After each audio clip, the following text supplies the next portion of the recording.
Well, Bart, if you would like to go ahead and introduce yourself and Okay. share a little bit about your background, and if the other person hasn't joined us by then, we'll just trudge on without them, and it'll be their loss. But I'll probably send them a link to the. Right. I'm sure they'll watch afterward on the replay. Indeed. Okay. Well, hi, everyone. I'm Bart Fox. I'm a certified financial planner, and my company's Fox Custom Financial Planning. I do a lot of work with people as they prepare for retirement. And usually a couple years before retirement, people realize they need to make a lot of decisions on Social Security, and they get nervous about rolling over their 401k and just wondering if they'll have enough money for retirement. So that's when people typically reach out to me, and it's great to be able to get some information out there so people can start preparing well before retirement. It's a lifelong journey to get ready for retirement. So the more investment knowledge people have, the better they can prepare themselves and be ready to get the most out of retirement. And so I've prepared several slides. So I'm going to go ahead and share my screen here. Let me find the presentation. Here it is. And so I'm going to hit that and hit share screen. And well. Okay, let me see if I need to do something.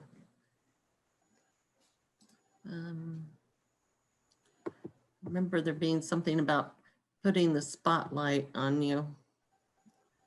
Okay. Or I guess there was a box. There, did that allow, at the bottom, there should be a green share screen button. Yeah, it doesn't seem to be letting me share like usual.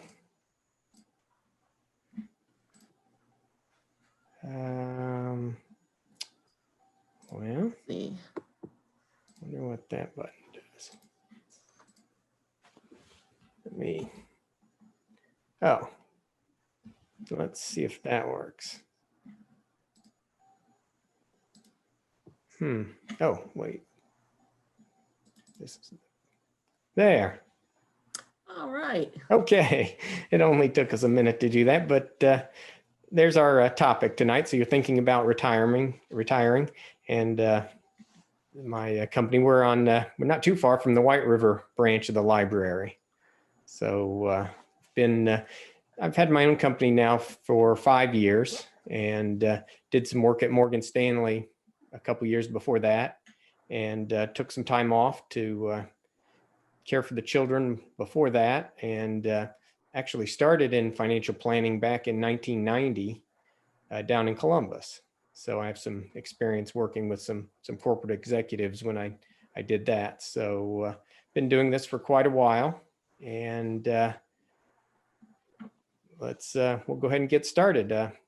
So I pulled together some slides that I think will be helpful. Let me actually go into a slideshow mode here. And let's, I want to do, oops, figure out if I can get the whole, no, that's not right. Okay, so I guess, is that big enough? Can you see, I guess it's going to show the next slide too, but that's all right. Yeah, that looks fine. That's way better than the previous. That will work. Okay. So here's an example of someone that retired, and he made the news in 2014. His name's Ronald Reed. And as you can read here, he graduated, was discharged from the military, worked as a gas station attendant and a mechanic for 25 years. After a year of retirement, he took a part-time job as a janitor at JCPL for 17 years. And he retired from that job when he was 76. And as you can read here, upon his death, he left $2 million to his stepchildren, $1.2 million to the Brooks Memorial Library, which is always a great idea, right? Right. I like Melanie? that guy. And then he left almost 5 million to the hospital. And he did it by living very frugally. He was a buy and hold investor, and he held a diversified portfolio of blue chip stocks. So I liked this story because when we think about retirement, we think about making money, but we don't always think about the other side of the coin, which is spending money. And Ronald Reed's a great example of, if you're careful about how you're spending your money, you can set yourself up to retire on your own terms. Now, he's probably a little more frugal than most people would want to be, but it's kind of an interesting story to see someone like that retires with $8 million. But for the rest of us, I've prepared some other slides that for us that have to work a little bit harder. Let me move on to the next slide. So here's kind of an outline of what I thought we would cover. We'll do a general overview of retirement, and we had a couple Social Security questions from that came in before the session. So I'm going to cover those, and then the third part will be investing options in general. And if you have any particular questions, go ahead and put them in the chat, and I'll check the chat, and we'll answer your questions as we go. This is a document, The Truth About Retirement, that I give to potential clients when they come in. I've used this document for about 5 years, and I haven't really made any changes. It's pretty universal. Your income during your working years is one of your biggest assets. That's the offense. And so I'm a big proponent of investing in your career. Your salary and business income, that's that opens the door to savings. So you want to maximize your income, and then living below your means so that you have savings. That's the other part of the equation. And other things that are important are relationships. Divorce can be quite expensive, and taxes. It's good to be a tax efficient investor. And then we get down to your investment allocation. I think a lot of people, when they think about retirement, they only really want to think about the investment piece of the equation. And there are things that are more important than investing. And later on, I'll have a slide to share about the benefits of saving and how your rate of return comes into play on how well your assets grow. So here's a brief history of retirement. Back in the 1800s in Germany, they realized when everyone was doing physical labor, they needed a way to get some of the older employees off the payroll who were not physically as capable. So they set an arbitrary date of age 70, and they later lowered it to 65. But at that point, everyone was really forced into retirement. And we set up our modern Social Security system back in 1937. And at that time, your age to retire was 62, and the life expectancy was 63. So when Social Security was set up, we really didn't expect people to live very long. And these ideas are from a great book called The New Retirementality by Mitch Anthony. And that new retirementality, that's a term that he coined that really talks about the different nuances of retirement. Here are some of the challenges he identifies with people that retire. They have a lost identity. Their social relationships change.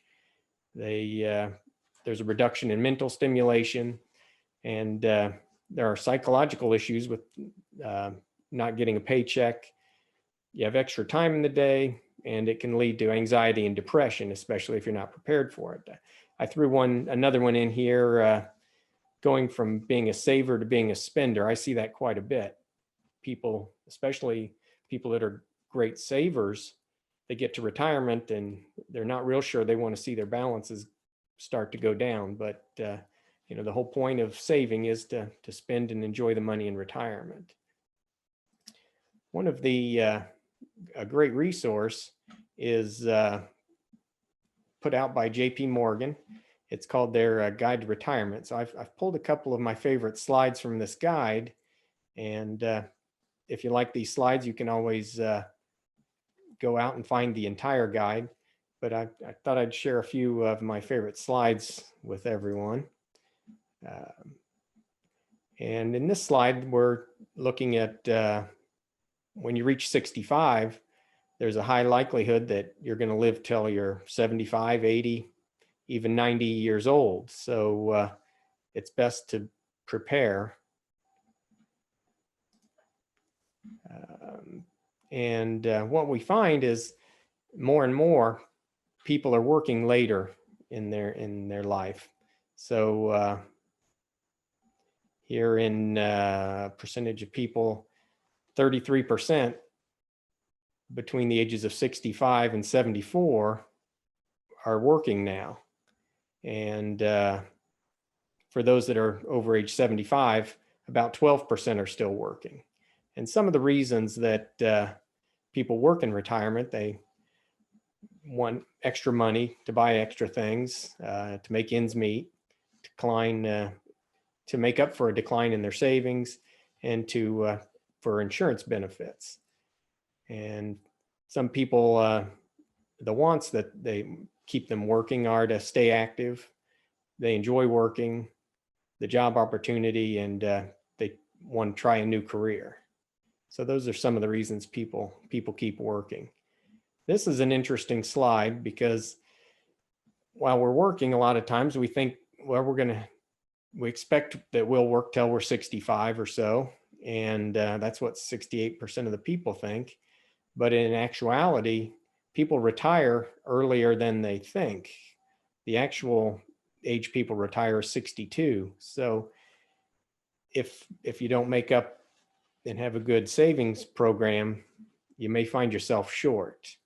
And reasons cited for retiring earlier than planned: health problems, 35%, changes at your company, right? A lot of companies go through difficult times and make some changes, and if you don't agree with them, it's a little less fun to work there. This is an interesting one. 13% of the people indicated that they retired early because they needed to care for a spouse or a family member, and other work-related issues and outdated skills. And 33% indicated that they retired early because they could afford to do it, and 20% wanted something else to do. And you can see that as you get older, work takes up less and less of your time. The reason I included this slide is down here, and this is one of my favorite slides. A lot of people, in their 30s, 40s, and 50s, feel like they're under a lot of stress. And I like the idea that this shows that your happiness bottoms out about age 46. So if you're near age 46, don't give up hope. People generally get more happy as they get older. And your stress tends to be the highest at 32 and also declines over time. So I think that's, especially after going through 2020, it's good to see, hey, happiness does pick up as you get closer to retirement. So hopefully you find that a bit of encouraging news. One of the questions that is very common is, when should I take Social Security? That pretty much every retiree has that question. And as you know, if you retire or if you take your Social Security early, there's a reduction.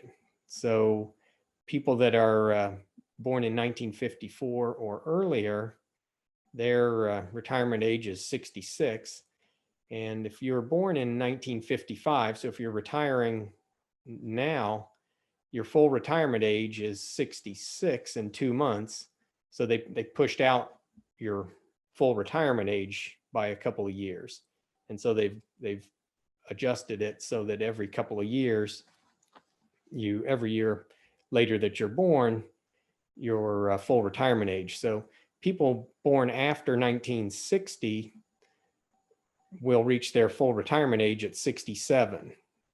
And that is unless they change it again. So the reduction is if you're 62 and you want your Social Security, you could take a 30% reduction to start your benefits at 62.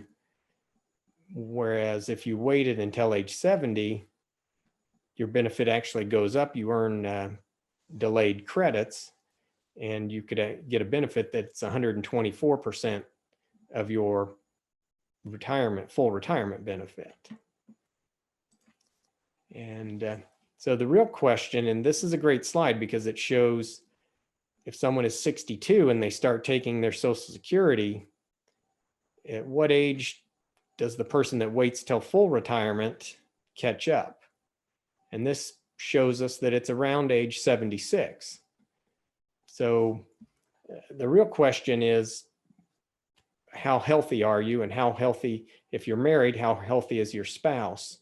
The healthier you are and the longer you expect your life to continue, you want to delay Social Security if you can, because one of the biggest risks and biggest concerns of people that retire is running out of money.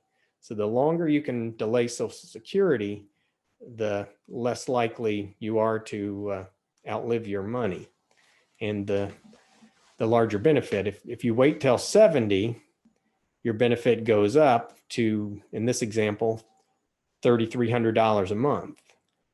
And if they had taken it at 62, they would have only received $1,873. So if you delay, your break even is about age 80. So the real question is, and it's a tough one, at age 62, am I going to live to be 80? And if it looks like if you're pretty healthy, then you probably want to go ahead and delay Social Security. And so down here's just a chart of probability at age 62 of living to age 66, 70, and 80. So the man would have a 61% chance of living until age 80. A female would have a 71% chance, and combined, either one would have there's an 89% chance that either one of them will still be alive at age 80. So that really does suggest, if you can, to wait and delay your benefits. The question that came in early is fairly common. If you start to take Social Security before your full retirement age, the Social Security Administration starts to take away, here it is, $1 of Social Security for every $3 that you're above the limit. If you're before full retirement age, it's $2 for every dollar you're above the limit. And the limit's only 18,900. And so that does hit people that start taking Social Security and then they end up going back to work. But that's something you don't have to worry about. Larry Kotlikoff, he's a famous expert on Social Security. He's done a lot of work for PBS and answered a lot of questions on Social Security. And he sums it up, don't get too worked up over the earnings test, because over time the reductions are restored when you reach your full retirement age. Essentially everything that you do with the Social Security is actuarially adjusted. So if you take things early, it's adjusted. And so if you're working, I would suggest go ahead and make that money if that's a job that you enjoy, and your Social Security, you'll get that benefit back later. And while we're still on Social Security, just a couple other things to talk about. Let me think. Questions. There was a question about how they calculate your Social Security, and you earn, every dollar that you earn adds to your Social Security benefit. And so they calculate your 35 highest years of income, and so no, I guess I don't want to go too much into the details on Social Security tonight, because it can be Social Security can be a topic that takes an hour all by itself. But if you have any specific Social Security questions, you can reach out to me. I have quite a bit of information about it. All right. So looking at, household income, and this is from a slide that JP Morgan put together. The higher you are on the income scale, the lower that Social Security represents of your retirement income. So if you're, let's say, around $100,000 in income, Social Security is going to be about 38% of what will replace your work income, and the other, the other 41%, that's really what you need to save outside of saving your retirement plans. That savings, if you're trying to replace a good percentage of your income, that kind of gives you a target of to shoot for. Here are some examples of people saving for retirement, and Consistent Chloe, she's the one that starts early at 25, and she saves $200 a month from age 25 to age 65, earning 6%. And over those years, her balance grows to $393,700. And you can see with that long investment history, 76% of her portfolio is then investment return, and the rest, 24%, would then be her contributions. Late Lila, she's the purple one here. She waits until 35 before she starts to invest, and her balance just doesn't grow as much.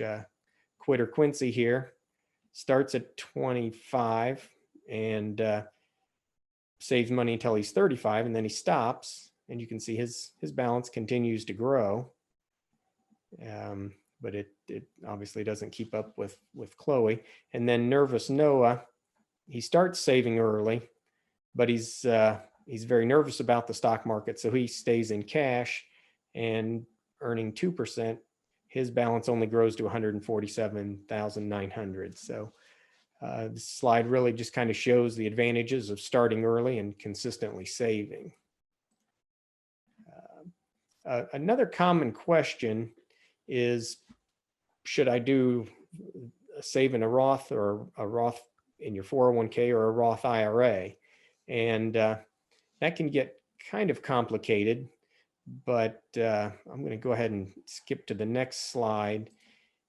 If we look at the federal tax rates, there's a real big jump to the 32% bracket at $163,000. So certainly if you're in the Roth, let me just make that clear, that's you don't get the pre-tax deduction. Roth is after-tax money that you save, and so you give up the benefit of making pre-tax contributions, but the benefit of the Roth is that money's never taxed. And so if you're in a pretty low tax bracket, it's a good idea to save in a Roth IRA or a Roth 401k. But as your tax bracket increases while you're working, you probably want to go ahead and do regular pre-tax 401k contributions. One of the concerns I see people have is that they think they're going to be in a higher tax bracket in retirement because they see their 401k balance growing. And in my experience, people really are in a much lower tax bracket during retirement because while there are required minimum distributions, you have control over when you take that money out. So most people don't create a big tax burden in retirement. For most people, your tax rate's lower in retirement. So even with today's situation where we had a tax, we lowered our tax rates, and with all of the stimulus spending here in 2020, it's pretty well expected that rates will be going up at some point in the future. But even with a tax rate increase, I think people will find that they're in a lower tax bracket in retirement. So for most people, the Roth is a good idea. But if you're in a pretty high income bracket now, you want to go ahead and take that pre-tax deduction, that tax deduction. Okay, and this is a chart that shows spending. So when you're looking to save, it's a good idea to look and see where's most of the money going. Well, most of the money goes into housing related items and healthcare. Food and beverage is the third biggest item, and then transportation can be a big item. One of the issues that I see is people tend to spend a little more on cars than maybe they should. And certainly housing's an interesting expense. One of the issues with housing, people that buy a bigger house, that tends to lead to something we call lifestyle creep, where you start making a little more money and you start spending more. And when if you buy a house, a bigger house, you tend to then upgrade your furniture, and you just upgrade a lot of things around the house. So if you're thinking about increasing your mortgage by buying a bigger house, that might be something to consider, balancing your desire to retire, because housing is typically the biggest expense most people have. And that's down there. They're talking about inflation on spending. I think we'll move on to the next category. Here we are, moving on to the investment side of retirement. And this is there's an emotional part to investing. When stocks are up, people get excited about the stock market. I was around during the dot-com bubble in 2000, and everybody wanted to talk about tech stocks back then. And when the stock market is up, what people fail to consider a lot of times is that that's the point where you're at the maximum financial risk. That's the top of the bubble. That's your maximum risk. So people talk about stocks here, and once the stock market corrects, people are despondent, and they don't want to talk about the stock market. So when people should be buying, buy low. You want to be selling high and buying low. Unfortunately, emotions get to us when the market's down. Like in March of this year, not everybody was buying like they should have been when things are low. And it's hard to do. You have to understand market cycles and be ready and see the low point of the market is actually the point of maximum financial opportunity. So I always like to make sure people are aware of that. And when it comes to investing, a lot of money, I believe it's perhaps more than half right now, is going into what are called target date funds. And target date funds are people invest based on when they plan to retire. The print on here is pretty small, but for example, if you're going to retire in 10 years, you're in the Target 2030 fund. And what this shows us is that you're about 65% in stocks. So early in your career, when you're, in your 20s, 30s, and even 40s, your allocation to stocks can be close to 100%. But as you get closer to retirement, because of the volatility of stocks, these target date funds automatically reduce your investment risk. And so that when you get close to retirement, you're in fewer stocks than you are when you're younger. T. Rowe Price, and the reason I included this was because they do two different versions. They do a retirement glide path. And with retirement, you want to remember that, yes, you turn 65, for example, but you may likely have another 25 or 30 years to live. So you still need some stocks in your portfolio. Stocks give your portfolio inflation protection and provide growth. So the retirement glide path takes that into consideration and maintains higher equity exposure. The target glide path that T. Rowe Price puts out uses a little bit lower allocation to stocks, so that at your actual retirement date, you're closer to 50%. And we can see that, you can see the numbers a little better on this next slide. See, the darker one was that retirement glide path that used higher allocations to stocks, and the target glide path used the lower allocation. Oops. And so that's what the the target date funds, and they're very common. People can easily kind of pick out when they're going to be 65 and pick a fund accordingly. So they make it easy, and that automatically includes a diversified portfolio of stocks and bonds. Okay, this is one of my favorite slides. It shows savings versus investment returns. And in this example, they're saving $10,000 a year and earning 7%. So if you start at zero, saving $10,000 a year, it takes 7.84 years to get to $100,000, and most of that is your savings. To get to the next $100,000, it only takes you 5.1 years, and savings accounts for 51% of that, and your investment returns account for the other 49%.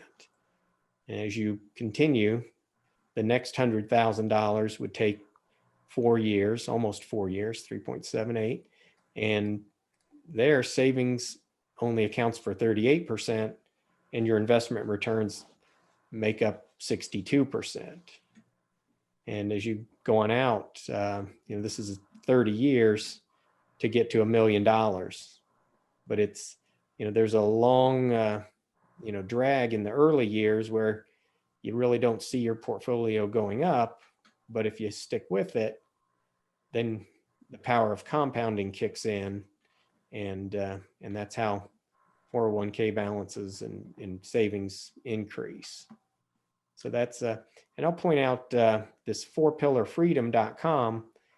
He has several great resources like that. That's a helpful website to check out. Excuse me, Bart. Yes. There's a couple of questions in the chat. Oh, great. Do I need to unshare to see them, or do you want to read them to me? I think if you, when you move your cursor to the bottom of the screen, there's a little chat bubble that if you click on it, then you can see the chat, or I can tell you the questions if you'd like. Yeah, I'm right here. Let's see. Oh, there's chat. Yeah, let me, I clicked on, let me stop sharing real quick. So I know there's the chat. Okay, by contributing pre-tax dollars, does that change your tax bracket, or is tax bracket based on gross?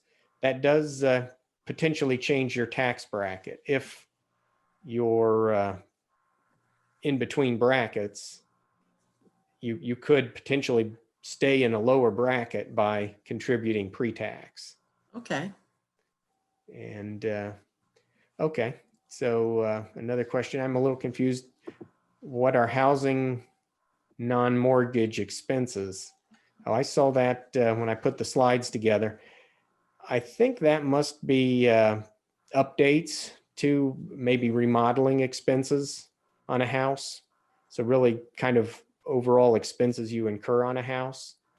And again, I couldn't find exactly what that was, but I guess the point of the slide is that housing tends to be your biggest expense. So would that maybe be like your taxes and insurance, or maybe even your electric or things like that? that could be, that very well could be. I didn't have any details on that slide, so I couldn't, but yeah, I think you're right. Any, our houses have, the bigger your house, the bigger all those other expenses. So right sizing your house can go a long way to helping you save. And again, the other thing that the idea of lifestyle creep, I see people that upgrade their houses when their kids are high school age. And then all of a sudden, kids go off to college, a lot of them, and money gets tight. And then, once kids are in college, they're only home during the summer and a few breaks. So maybe you didn't need all that extra space to begin with.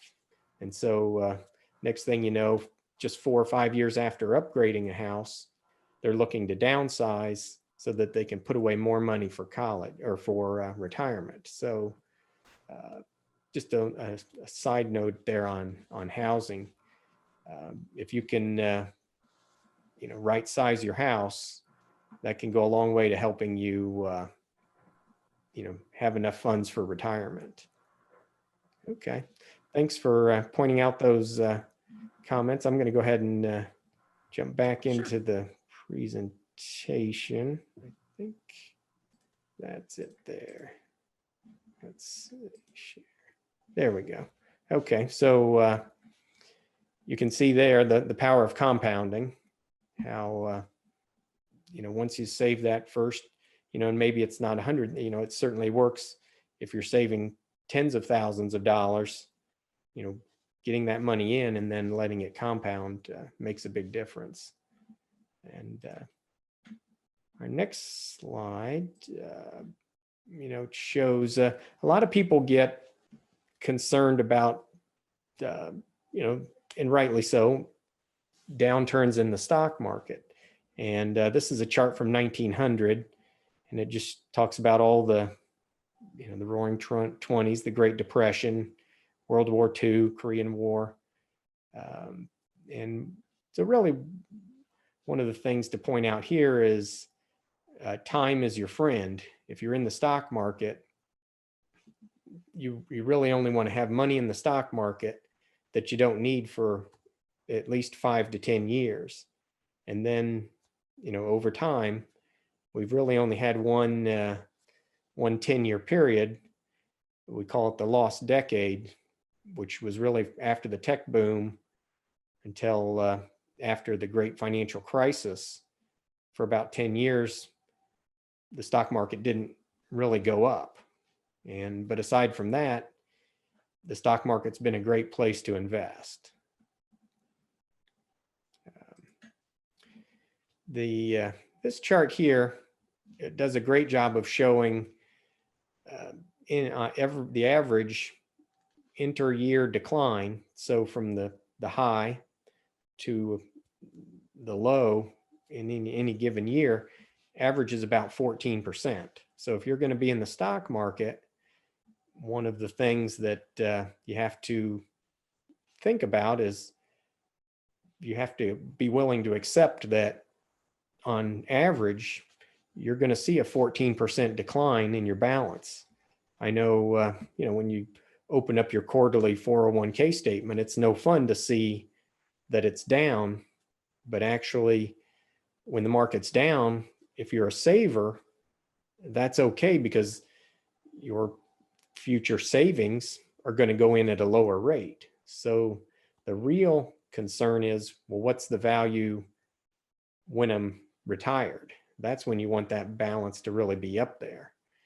Prior to in retirement, you almost want it lower so that all the money that you're contributing goes in at a lower value, or when you think lower value, that's a better price. There's a tendency in the stock market to when the price goes up, people buy more. Whereas outside of the stock market, like, for clothing, like at Kohl's, nobody ever goes to Kohl's and pays full price. You always wait for a sale, and the stock market tends to be the opposite. When prices are down, that's the time you want to be buying stocks, and when prices are high, that's when you want to think about what's really my time horizon. That's kind of the way I like to think of it. Right now, you could make the argument that, hey, maybe stocks are expensive, and there are a couple of different ways to look at it. It does depend on your time horizon. I always like to say, the current price, unless you're needing to buy or sell, that's not really your price. That's the price for the people trading today. And your price is really the price when you need to sell that investment. So the next slide here talks about, and when we talk about stocks, we tend to talk about one way to value stocks is the price to earnings ratio. And right now, in stock returns can be very random over 1 year periods. So if you're buying here where the forward PE is pretty high over, we'll get to another slide. I believe I have it in here that shows the current PE is over around 22. And so 1 year returns are pretty random, but over 5 year returns, if you pay 22 times the price of the stock market, your future returns aren't quite as good. So you want to, ideally, we'd buy stocks when they're cheaper and the PE is lower, so you get a higher return. So right now the market's kind of tricky because there's so much stimulus due to COVID. So there's a lot of money chasing fewer stocks. So that's one of the reasons that the stock market and the economy are not really on the same page. The other side of investing is fixed income. So you have your stocks for growth, and you have fixed income or bonds for yield and stability. What we've seen since the early 1980s, I remember my first mortgage was 10%. That would have been in the early 90s, and rates were even higher when I was in high school and college. And since then, interest rates have gone way down, and we're just coming out of a period of record low mortgage rates, for example. And as you know, your checking account and your savings account even hardly pays any interest. And that's because the Federal Reserve, as COVID hit, they said, hey, we're going to keep the economy as strong as possible. We're going to lower interest rates. And the one problem that has is it hits savers. So savers and really conservative investors, the currently retired folks that rely on bonds for their income, they've really been squeezed here lately. And so that's another reason the stock market might be high, because there aren't a lot of attractive alternatives. So that's the other thing here is, as interest rates go up, and it's going to be shown on the next slide, if you're in a, let's say a 10-year US Treasury, when interest rates go up, you can lose money. So last year, when interest rates went down, bonds had a good year, but as interest rates go up, they're going to have, it's going to be very tough on bonds because, who wants to own a bond paying 0.5% when interest rates are currently 1.5%? So that requires a discounting of the price. So as interest rates go up, the value of bonds goes down.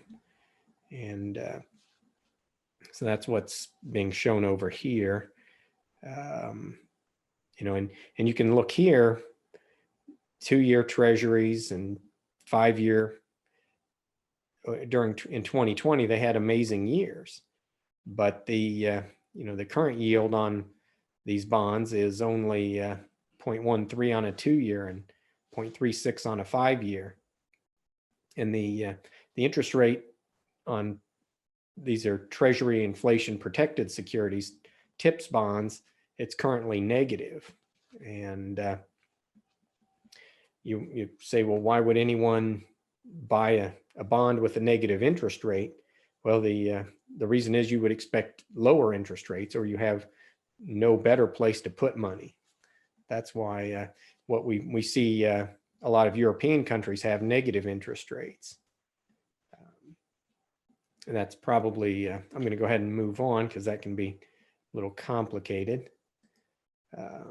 So here, what I'm looking at here is the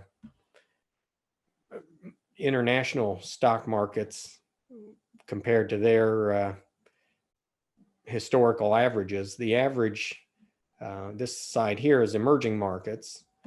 They're currently trading a little below their average price. And these are developed international markets compared to the S&P 500. They're currently way below their average price. So what that tells us is that potentially international stocks could be better priced right now than domestic or US stocks. This next slide here, as you know, when you invest in the stock market, you're over 1 year, so the green is stocks, the blue is bonds, and the brown is a 50-50 mixture of stocks and bonds. So if you're in stocks, your 1 year return historically could be anywhere between up 47% or down 39%. So with stocks, you can get a pretty varied 1 year return. But if you hold stocks over 5 years, your average could be as high as 28 or down 3. And if you hold stocks for 10 years, we've really only had one time period when stocks lost money over 10 years. And looking out rolling 20-year periods, stocks have been the place to be because of, you really haven't lost money. So the volatility takes care of itself. Okay, so here's a look at a portfolio of the dark line is 40% stocks and 60% bonds. The light blue line is 60% stocks, and the gold line there is this S&P 500. So if you started in February of the S&P peaked there on February 19th and then went down, you can see how much stocks alone went down, and then the portfolio with more bonds didn't go down nearly as much. So just a way of showing the benefits of having some bonds in your portfolio to mitigate against downturns. The chart at the bottom here, based on fund flows, we can tell that the average investor in these various investment products only made a return of 2.5%. And a lot of that is there's a tendency to put money into investments when the investments have gone up. Investors tend to chase returns when they really should be putting money in areas of the market that look attractive. So the average investor, unfortunately, has a tendency to put money into, things like today. There's a lot of talk about a stock like Tesla. Well, everybody's talking about it because it's up, and you just hope that people aren't piling money into Tesla now here at the highs.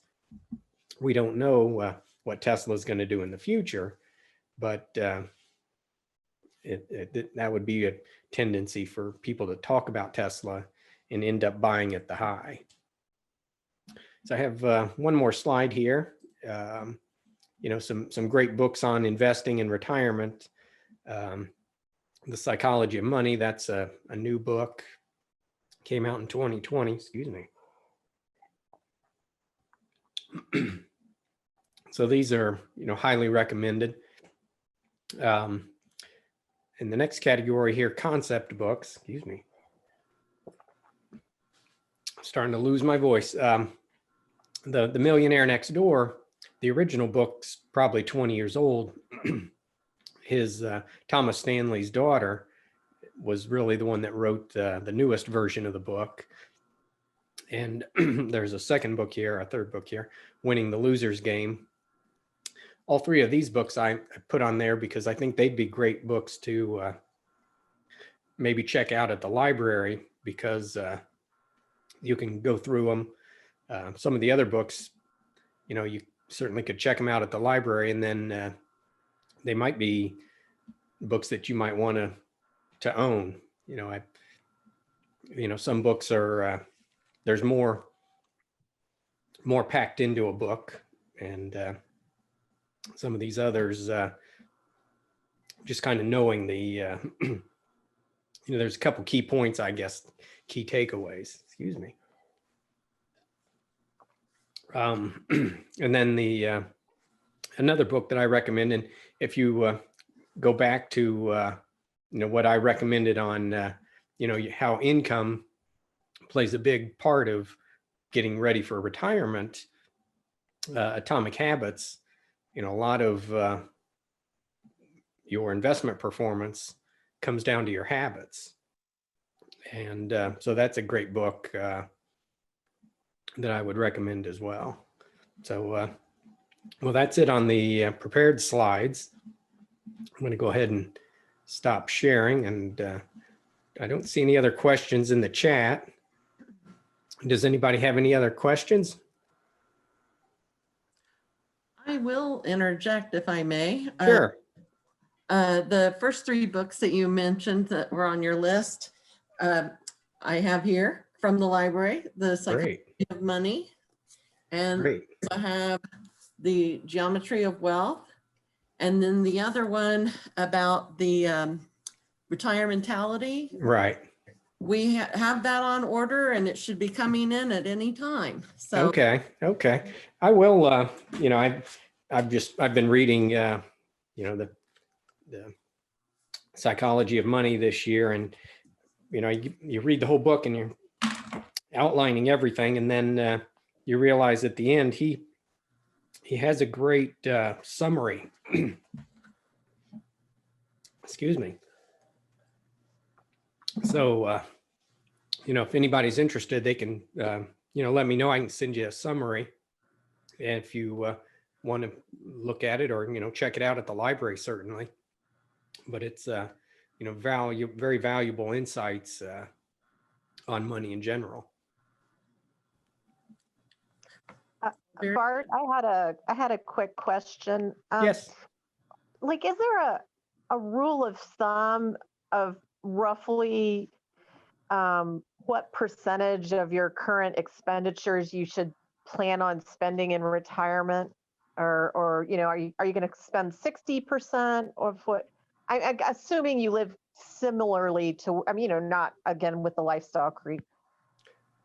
Right. It does tend to vary based on your income. And so, 60 to 70%. And, that's the tricky thing about generalizations, are that your situation may be very different. Health factors, kids and family factors. You may have more plans to travel in retirement than you did earlier. So, really, I'm a big proponent of trying to balance. We don't want to over sacrifice, and people, I think, can kind of tell, but you want to kind of, balance out the sacrifices in your life. You don't want to go too crazy. There's something called FIRE. That's the Financial Independent Retire Early, and they're very frugal people. Almost too much so that you want to. There's a lot of talk today about enjoying experiences versus material possessions, and that seems to be a fad more. Before the COVID hit, everybody was traveling a little bit more. And, we were seeing record numbers in the national parks, for example. So, again, kind of getting back to your question, the best thing to do is kind of sit down and forecast what do you want your retirement life to look like? And, but yeah, probably, if you want to be conservative, probably try to save so that you have it could replace probably 80% of your income. Okay. So if just thinking ahead, if you are thinking about your investments, is 4% a year a pretty conservative amount to assume that you will see increase off of your investments? Yeah, 4% would be pretty conservative. And if the one thing you want to keep in mind, even when you retire, you're going to live another 25 to 30 years. So, and Social Security is probably, for the average person, 35% of what they're going to spend. So they, a certain amount of your money is going to be for your long-term spending, at least 5 to 10 years down the road. So that money could be invested in stocks, but you want to keep, enough, any money that you're going to spend within 5 years, we generally would want you to keep that very safe. So a blended return of about 4%, is a pretty good conservative number. Okay. And then I guess my last question was, when you were showing the Social Security slides, it appeared to me that there might be some advantage to if you're married, that it might be some advantage to one person taking their Social Security as soon as possible, and possibly the other person waiting a little bit of time. But I mean, overall, if you look at when you hit like 400,000 or 600,000 in total benefits, there are some advantages to taking it before you're 70 or whatever age it would be. Right. There used to be, and the rule changed in 2015, I believe. That was 2015. They used to let you file and suspend, and so you could claim a spousal benefit and let your benefit grow. And then at full retirement age, you could switch over to your benefit. Well, they did away with that rule. So that changed a lot of the tricky things that you could do around Social Security. So realistically right now, and when you consider that in retirement, most people want money and they need money, and they're going to spend more between age 70 and 80. Once you're over age 80, you're spending typically declines. So that kind of says it probably doesn't matter too much when you claim Social Security, because if you claim early, you get the benefit and the enjoyment of it earlier. So the idea of maybe one of you claiming earlier and your spouse claiming later, and that kind of splits the difference. So that's probably a good strategy. So do I understand that from what you said about the spouse, so that you can't claim on your spouse anymore? You can claim as your spouse, but back before you could claim, and at the same time your benefit kept going up. So right now, if you have a partial work history and your spouse had a high income for a long time, the spouse qualifies for up to half of the you can get a benefit that's half of your spouse's benefit. So so for some people, it's more advantageous to file as the spouse. Okay. Thank you. Yeah. And that's, as you get close to retirement and you start looking at your social security statements, you get an idea of what your benefit's going to be. Okay, great.